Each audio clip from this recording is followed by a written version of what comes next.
Ghulam Nabi Azad, leader of the opposition.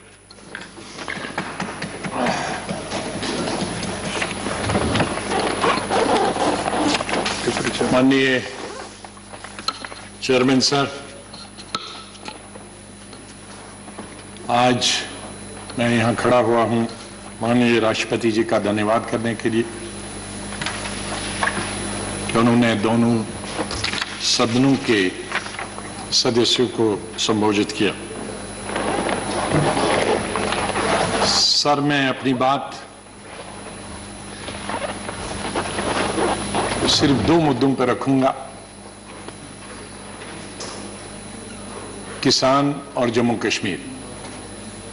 माननीय राष्ट्रपति जी के भाषण में बहुत सारे मुद्दे हैं, लेकिन हमारे बहुत सारे दूसरे साथी उन पे चर्चा करेंगे। मुझे खुशी है कि माननीय प्रधानमंत्री जी भी तशरीफ लाए हैं और उन दोनों विषयों की पर माननीय प्रधानमंत्री जी का ध्यान बहुत ही जरूरी है और यही दोनों मुद्दों पे जिन पे मैं बोलने वाला हूं उनका समाधान निकाल सकते हैं। सर, माननीय राष्ट्रपति जी के भाषण में नौजवानों से मेरा मतलब है हमारे जो फौजी है और किसानों के बारे में चर्चा। जय जवान जय किसान हमारी पार्टी का और भूतपूर्व प्रधानमंत्री स्वर्गीय लाल बहादुर शास्त्री का नारा रहा है और वो नारा जितना तब जरूरी था उतना ही आज भी जरूरी। ये दो सेक्शन हमारे समाज के ऐसे हैं जिनके बगैर हम शून्य हैं। हमारे जवान जो सरहदों पे लड़ते हैं वो किस तरह की जिंदगी गुजारते हैं,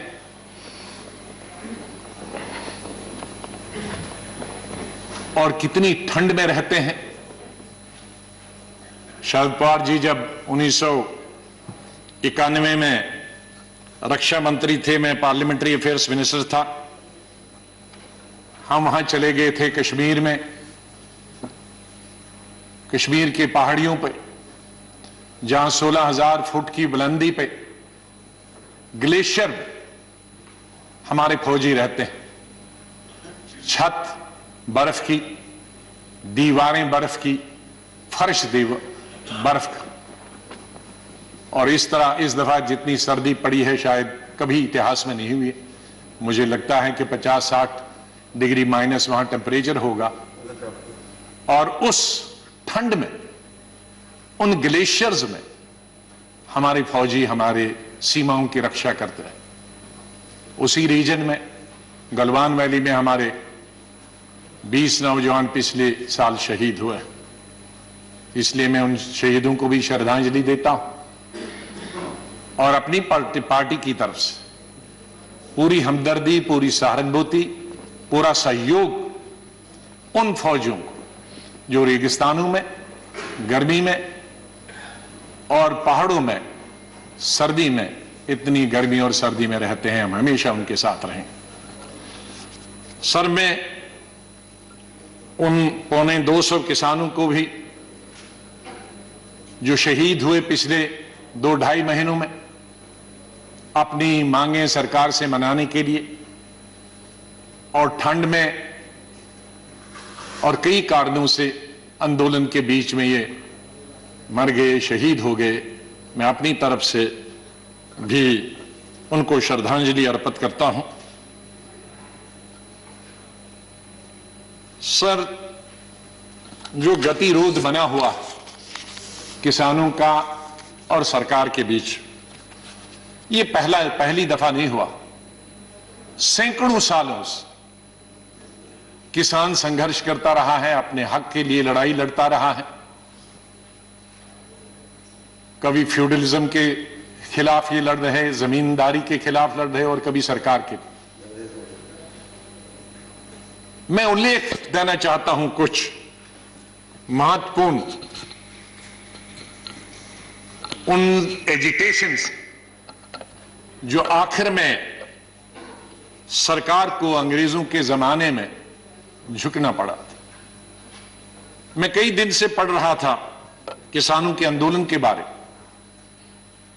और विशेष रूप से अंग्रेजों के शासन, तो नतीजा आंदोलन का यह हुआ कि सरकार को झुकना पड़ा, विड्रॉ करना। और मैं इस नतीजे पे पहुंचा हूं कि किसानों की ताकत हिंदुस्तान में सबसे बड़ी ताकत है और किसानों से लड़ाई करके हम किसी नतीजे पे पहुंचे नहीं और न पहुंच सकते। अगर आपकी अनुमति हो तो कुछ हिस्ट्री के पन्ने मैं यहां आपके सामने रखता हूं। 1900 से और 1906 के बीच में 3 कानून यूनाइटेड इंडिया में और ब्रिटिश इंडिया की हुकूमत में हुए। वो है पंजाब लैंड कॉलोनियल एक्ट 1900, दूसरा दुआबबारी एक्ट 1906, द कॉलोनियल एक्ट 1906।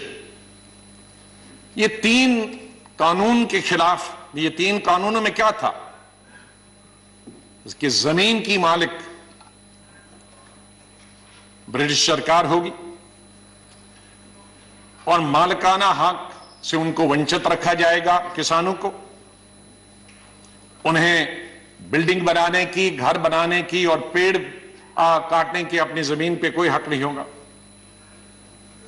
और जो बड़ा बेटा होगा परिवार का, अगर वो एडल्ट नहीं होगा, अगर वो बालिग नहीं होगा और मर गया, तो ये जमीन छोटे भाई को जो बालिग नहीं है उसको नहीं ट्रांसफर होगी, जमीन गवर्नमेंट की होगी। इस पर बवाल मच गया और इस पर एजिटेशन 1907 में हुई।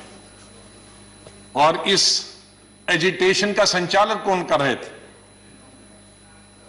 अजीत सिंह, सरदार अजीत सिंह, बड़े भाई भगत सिंह जी के, किशन सिंह जी भगत जी के पिताजी, घसीटा राम जी, सूफी अंबा प्रसाद जी।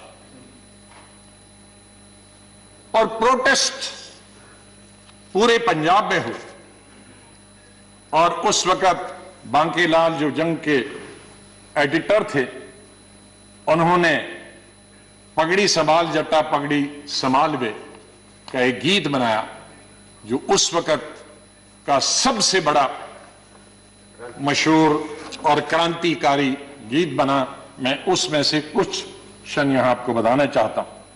पगड़ी संभाल जट्टा पगड़ी संभाल, तेरा लुट गया माल वे जट्टा पगड़ी संभाल, सारे जगदा पेट भरे तू, सारे जगदा पेट भरे तू, अन्नदाता कहलाए तू, उठ और उठ के खाक के जर्रे, खाक के जर्रे को कहता है, उठ और उठ के खाक के जर्रे एक सितारा बन जा तू, बुझा बुझा सा क्यों है दिल तेरा, एक अंगारा बन जा तू, ओ सदियों के ठहरे पानी बहती धारा बन जा तू, लुट गया माल तेरा लुट गया माल वे, पगड़ी संभाल जट्टा पगड़ी संभाल।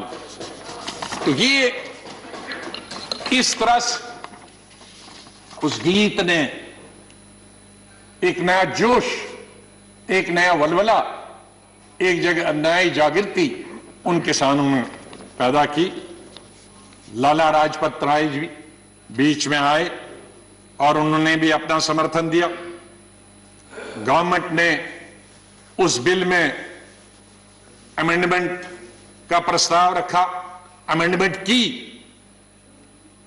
माइनर अमेंडमेंट की, लेकिन इस अमेंडमेंट से और भी आंदोलन ज्यादा बढ़ गया क्योंकि ये उनकी सेटिस्फैक्शन के मुताबिक नहीं थी और वायलेंस रावलपिंडी, गुजरांवाला, लाहौर में हुआ तब इंडिया यूनाइटेड था, और नतीजा इसका हुआ कि तीनों बिल वापस ले गए सरकार की तरफ से, अंग्रेज हुकूमत। मैं दूसरा उल्लेख, यह हिस्ट्री को मैं अपना नहीं बोल रहा, मैं 1917 में चंपारण सत्याग्रह गांधी जी के नेतृत्व, और गांधी जी की यह पहली सत्याग्रह थी साउथ अफ्रीका आने के बाद। वहां भी नील की खेती होती थी, इंडिगो जिसको अंग्रेजी में बोलते थे, और वो जबरदस्ती अंग्रेज खेती वो करवा रहे थे, उन्हें अपनी खेती धान वगैरह की इजाजत नहीं थी। गांधी जी पहुंचे, वो लंबी स्टोरी में यहां नहीं बताना चाहता हूं, और सरकार को मजबूर किया कि कानून लाए नील की खेती को खत्म करने के लिए। बिहार और उड़ीसा लेजिस्लेटिव एक ही स्टेट था, उसमें बिल लाया गया, लेकिन मेंबर्स ने यह मांग की कि इस बिल को सिलेक्ट कमेटी को भेजा गया है, और ब्रिटिश सरकार ने वो मेंबर्स की मांग मानी और इसको सिलेक्ट कमेटी में भेजा गया। और न सिर्फ इस बिल को सिलेक्ट कमेटी में भेजा गया, बल्कि एक कॉपी गांधी जी को दी गई और कहा कि आप भी अपने सुझाव बताओ। तो इस तरह से गांधी जी के सुझाव और सिलेक्ट कमेटी के जो सुझाव दिए, और नील की खेती बंद हो गई। एक दूसरी मिसाल है इस चंपारण की और अंग्रेज हुकूमत की। माननीय प्रधानमंत्री जी मुझसे ज्यादा जानते हैं, क्योंकि उनके स्टेट की बात कर रहा हूं। चौथे आंदोलन की 1918 में खेड़ा सत्याग्रह, जिसमें महात्मा जी गांधी जी शुरू हुए, और बाद में उसका संचालन सरदार वल्लभ भाई पटेल और उनके साथियों ने उसको चलाया। गांधी जी ने और पटेल जी ने कहा कि देश भर के लोग नहीं आएंगे, गुजरात के भी लोग नहीं आएंगे, यहां के लोग सिर्फ इसका आंदोलन करेंगे, या ज्यादा से ज्यादा गुजरात के लोग, लेकिन बाहर के लोग नहीं आएंगे। उन्होंने पिटीशन दी बंबई सरकार को, कमिश्नरी को, कि हमारे टैक्स खत्म किए जाएं। उन्होंने बंबई सरकार ने, जो उस वक्त की यूनाइटेड सरकार थी ब्रिटिश की, उन्होंने उनकी डिमांड को रद्द कर दिया, और उनको वार्न किया गया कि अगर आप ये टैक्स नहीं देंगे, आपकी जमीन जब्त की जाएगी, आपकी प्रॉपर्टी जब्त की जाएगी, आप जेल में जा सकते हैं। लेकिन रिवोल्ट इतना बढ़ा कि लोगों ने उसकी कोई परवाह नहीं की गई। प्रॉपर्टी उनकी ली गई, जमीन उनकी ली गई, और जमीन सीज की गई, लोगों को अरेस्ट किया गया, लेकिन आंदोलन खत्म नहीं हुआ। और उसका नतीजा क्या हुआ? उस साल के लिए टैक्स माफ किए गए, और जो इंक्रीज जो बढ़ाए गए थे टैक्स सरकार ने, वो घटा लिए, और जो जमीन और घर सरकार ने लिए थे उनको वापस दे दिए। तो वापस किसानों की इसमें फिर से जीत हुई। मैं दूसरा सत्याग्रह की बात करता हूं, पांचवें सत्याग्रह की बात करता हूं, बरदोली 1928। इसमें भी 1925 में गवर्नमेंट बंबई प्रेसिडेंसी ने टैक्स बढ़ाए किसानों के 22%। इतना कभी भी टैक्स नहीं बढ़ा था।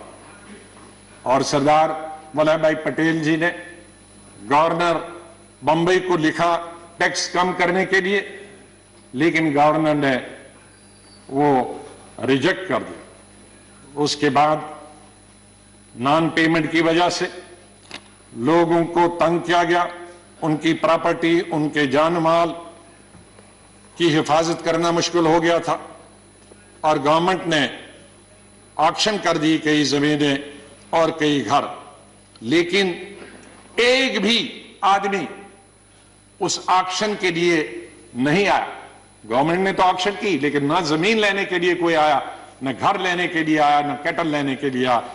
ये यूनिटी थी सरदार पटेल जी के नेतृत्व में।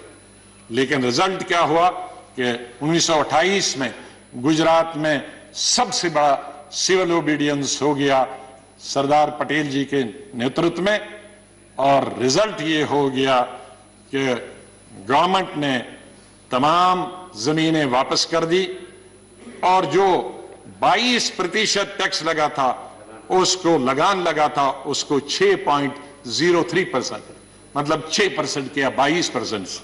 तो फिर किसानों की एक बार फिर जीत हो गई।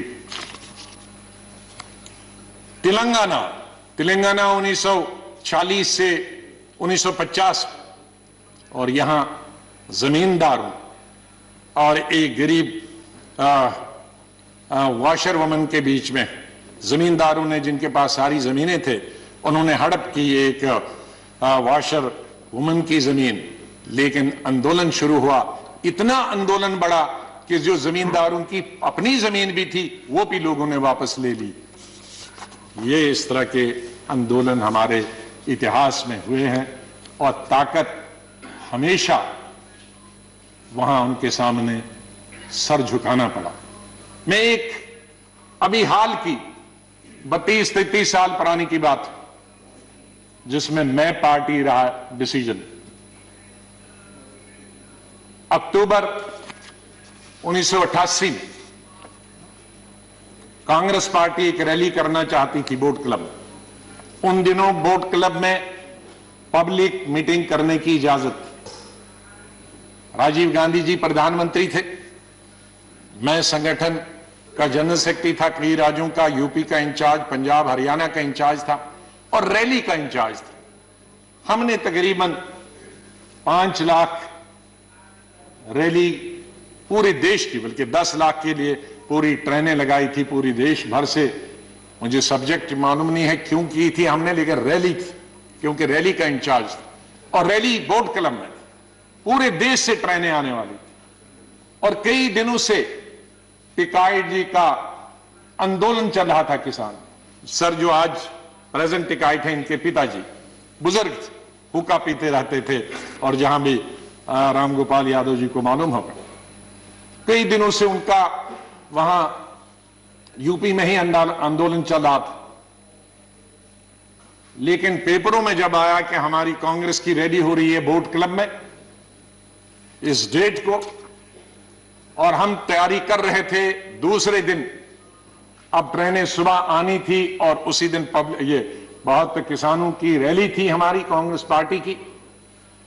हम देखते हैं कि एक दिन पहले टिकाइट जी 50,000 लोगों के साथ बिस्तरे और खाट और हुक्के और अनाज लेके बोट क्लब में बैठे।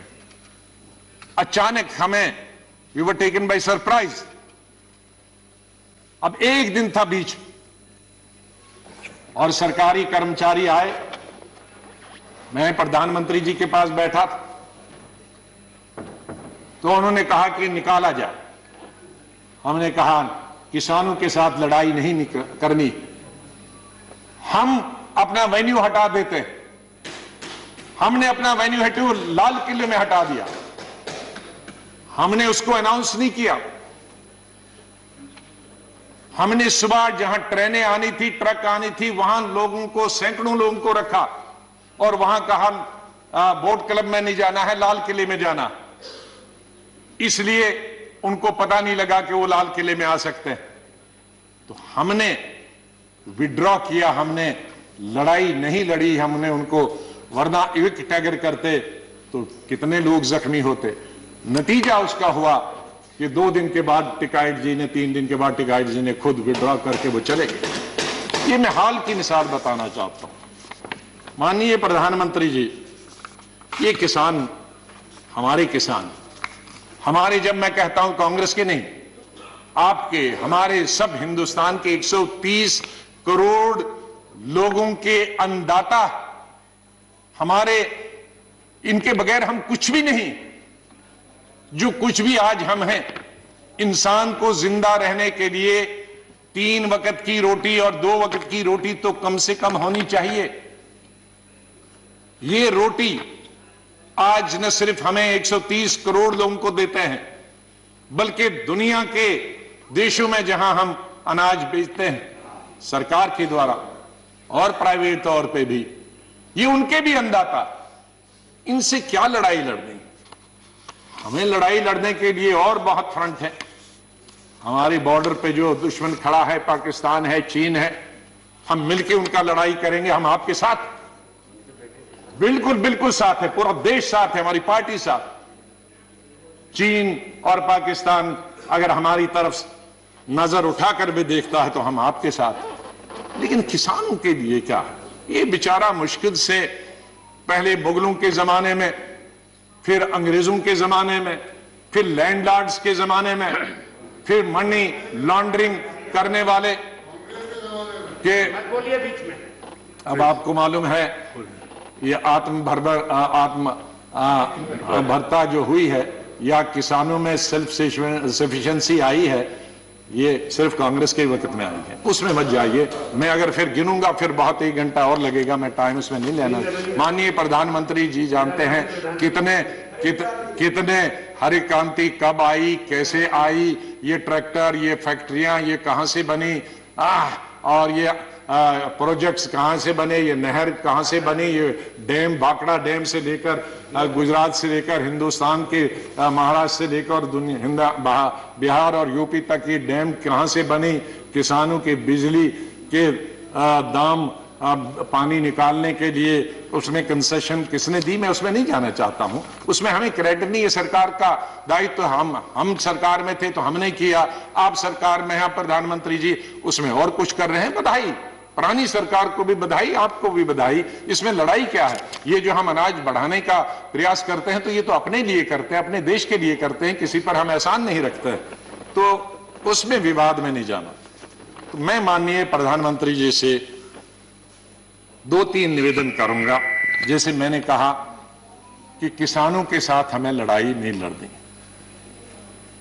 अंग्रेज जब ये तमाम चीजें मैंने दिया कि अल्टीमेटली अंग्रेजों ने विड्रॉ किया, तो हम क्यों नहीं कर सकते? हमारे भाई हैं, हमारे एक हैं।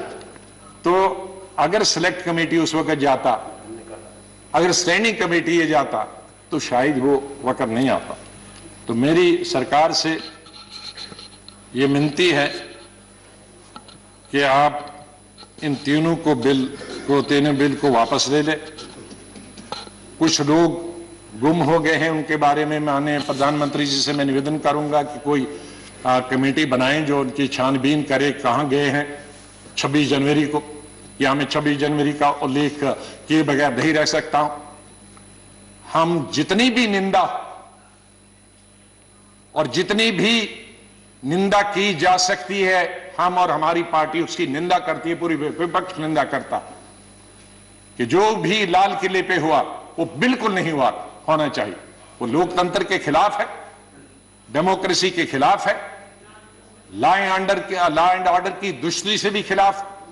जहां प्रधानमंत्री देश को, दुनिया को संबोधित करते हैं और वहां हमारे नेशनल फ्लैग के साथ बेइज्जती की जाए, इंसल्ट की जाए, उसे बर्दाश्त नहीं किया जा सकता। ऐसे लोग जो उसमें इन्वॉल्व थे उनको कड़ी से कड़ी सजा दी जानी चाहिए।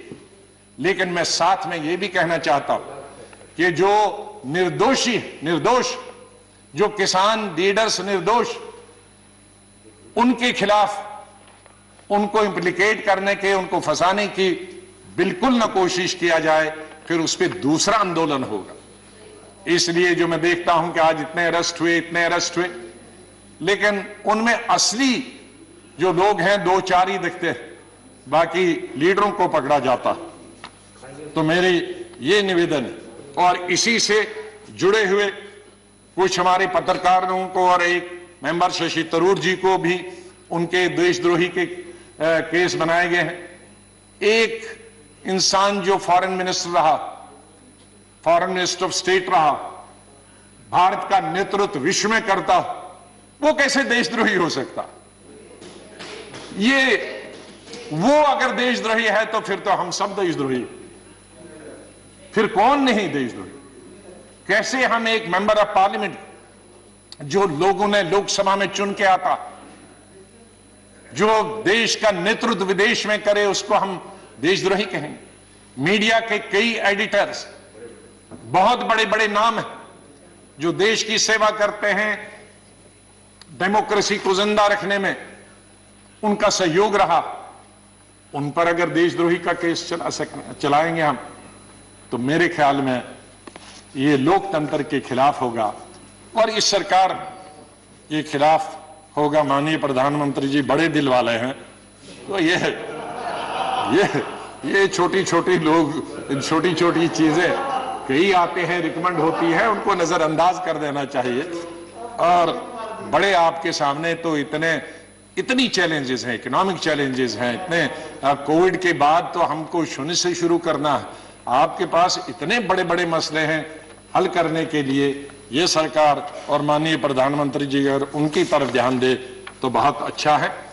और मुझे पूरा विश्वास है कि सरकार प्रेस्टीज न बनाए इन बिल को वापस लेने के लिए, इन तीनों बिल को वापस ले, और ताकि और अगर माननीय प्रधानमंत्री जी के खुद ऐलान से ये हो जाए तो बहुत बड़ी बात होगी, बहुत बड़ा समाधान निकला।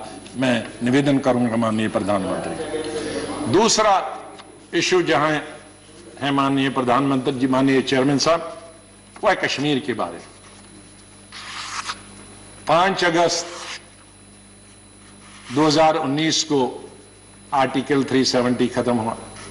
ठीक मानते हैं कि आर्टिकल 370 रूलिंग पार्टी का एक एजेंडा था, लेकिन मेरी समझ में आज तक नहीं आया।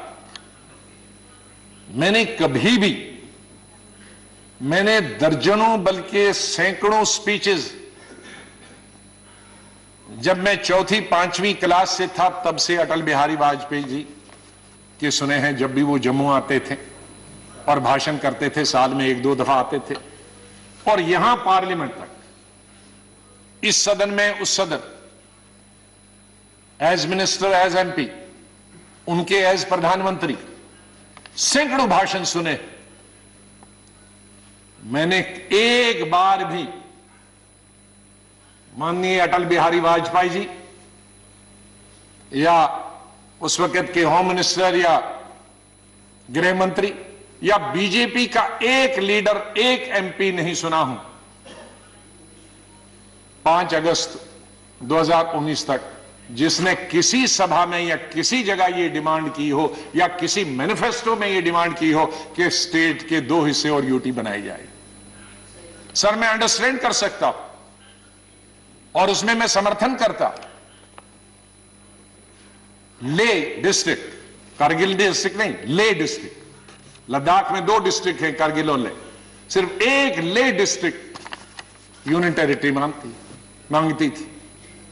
मैं मानता कि अगर गवर्नमेंट ले को यूनियन टेरिटरी देती और स्टेट को नहीं छेड़ती, लेकिन यह मेरी समझ से आज तक बाहर है कि इतनी बड़ी स्टेट जो अकबर बादशाह के जमाने से लेकर आज तक इस कंट्री की सबसे बड़ी स्टेट थी, और शायद दुनिया में दिल्ली के बगैर अगर किसी स्टेट को दुनिया जानती है वो कश्मीर को जानती। उसकी हिस्टोरिकल बैकग्राउंड, उसकी ब्यूटी की वजह से दुनिया, मैं दुनिया की बात करता हूं, दिल्ली के बाद, क्योंकि दिल्ली कैपिटल है, इसके बाद अगर कोई दुनिया के सब हेड्स ऑफ स्टेट्स और हेड्स ऑफ गवर्नमेंट्स और फॉरेन मिनिस्टर से पूछेंगे तो शायद कोई भी ऐसा आदमी नहीं होगा जो कश्मीर को नहीं जानता। तो उस स्टेट को हमने एक यूनियन टेरिटरी बना के रखा। मेरी आज तक समझ नहीं, वो कोई आके मुझे तो समझाए कि ये क्यों बनी। सर, जो बताए गए थे, मैं ये कहना चाहता था कि आज जितना लॉ एंड ऑर्डर से है, इससे 100 गुना लॉ एंड ऑर्डर जब स्टेट थी अच्छी थी। मिलिटेंसी जब गवर्नमेंट थी, स्टेट थी, मिलिटेंसी सबसे कम थी, और आज सबसे हाईएस्ट। डेवलपमेंटल वर्क सबसे अच्छे थे जब स्टेट गवर्नमेंट थी, चाहे कोई भी हो, चाहे बीजेपी और टीडीपी की गवर्नमेंट ही क्यों ना हो। मैं स्टेट रन गवर्नमेंट कहता हूं, कोई चीफ मिनिस्टर के अंदर डेवलपमेंटल वर्क सबसे ज्यादा चल रहे थे। आज कोई डेवलपमेंटल वर्क नहीं चल रहा। कई जो पैरामीटर्स हैं एजुकेशन से, हेल्थ से लेकर बाकी जितने पैरामीटर्स, मैं उनको दोबारा नहीं बताना चाहता हूं, मैं पिछली दफा इस सदन में बोल चुका हूं। तकरीबन 30-40 ऐसे पैरामीटर्स हैं जो नेशनल एवरेज से भी अच्छे हैं। और क्या प्रमाण चाहिए? कोई कास्ट, कोई कम्युनलिज्म, कोई जम्मू और कोई कश्मीर के बीच में, कोई हिंदू, कोई मुसलमान, कोई सिख के बीच में लड़ाई नहीं थी। सर, आज टूरिज्म खत्म हो गया। ये अभी कुछ टूरिस्ट गुलमर्ग में हमने देखे, लेकिन गुलमर्ग में कुछ टूरिस्ट जो जाएंगे सीधे एयरपोर्ट से उतरकर गुलमर्ग, वो एक 5 स्टार होटल का भला होगा, उससे कश्मीर के टैक्सी वाले का, टांगे वाले का, दुकानदार वाले का, हैंडीक्राफ्ट वाले का फायदा नहीं होगा सर। उससे जो छोटे, हजारों छोटे होटल्स हैं, 5 स्टार 2-3 तो हैं, लेकिन हजारों छोटे होटल हैं गेस्ट हाउस में, जिन पर लाखों लोग निर्भर हैं, क्योंकि उन होटल में जो स्टाफ है वो सब 2 साल से घरों में बैठे हैं, क्योंकि एक टूरिस्ट, किसी टूरिस्ट का, रेस्टोरेंट का, यह जो होटल है उसका दरवाजा नहीं खुलता। तो टूरिज्म खत्म हो गया है सर। एजुकेशन खत्म होगी। पहले 4-5 महीने तो सब स्कूल, कॉलेज, यूनिवर्सिटी 6 महीने बंद रहे, फिर कोविड आया, उसकी वजह से बंद रहे, अभी तक बंद है सर। उस स्टेट में डेवलपमेंट कैसे हो सकती है जहां 2-2 साल कॉलेज, स्कूल और यूनिवर्सिटीज बंद रहे? सर, अब कुछ अरसे से स्टेट गवर्नमेंट ने शुरू किया है ऑनलाइन, लेकिन ऑनलाइन कहा, 8 महीने तो टेलीफोन ही नहीं था, अब टेलीफोन है तो 2G है सर। 2G कहां चलता है आज? 4G की मांग है, तो वो नहीं हो रहा, इसलिए एजुकेशन भी जीरो हो गई। प्राइवेट स्कूल बंद हो गए, क्योंकि प्राइवेट स्कूलों ने गवर्नमेंट बताया है नो अटेंडेंस, नो पे। उनके प्राइवेट स्कूल्स में जो टीचर्स थे उनको छुट्टी पे भेज दिया गया। प्राइस कंट्रोल कोई नहीं है। रोड्स की हालत बहुत खराब है। बटोद से हमने सड़क हमारे वक्त से शुरू हुई थी, जम्मू से श्रीनगर, उसमें 250 किलोमीटर तो तभी हमारे वक्त में हुआ था, लेकिन बीच का एक पैक बटोद से लेकर बानहाल तक 30 किलोमीटर का है। 6.5 साल से वो अभी तक नहीं बन रहा है। मैं जिसकी वजह से फ्रूट पिछले साल तो तबाह हो गया था, 2 साल पहले, पिछले साल वो एक महीना सड़क पर रहा, क्योंकि बानहाल और बटोद के बीच में सड़क बंद थी और वो सब फ्रूट ट्रक्स में सड़ गया। तो ये हालत, इसलिए इस हालत को, हाँ, मैं एक चीज के लिए बधाई देता हूं, जो अच्छी बात है उसको बधाई देना चाहते।